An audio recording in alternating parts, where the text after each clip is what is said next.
qualify as a fossil, an object must be at least several thousand years old. But the oldest fossils have been determined to be about 3.5 billion years old.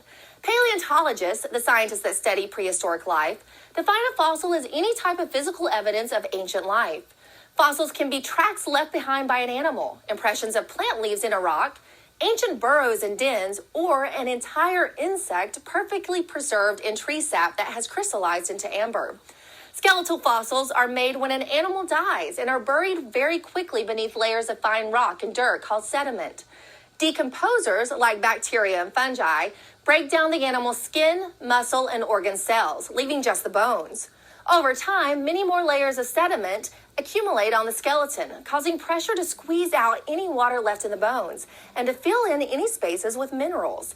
This process, called lithification, results in the stone skeletons we see in museums. Since plants don't have a skeleton, it's much rarer to find a preserved plant. Instead, plants tend to leave a type of fossil called an impression. An impression forms in much the same way as a bone fossil, except that as the plant decomposes, it leaves a leaf print embedded in the rock. We've been able to find fossils that have been buried for millions of years because the Earth's geology is constantly changing.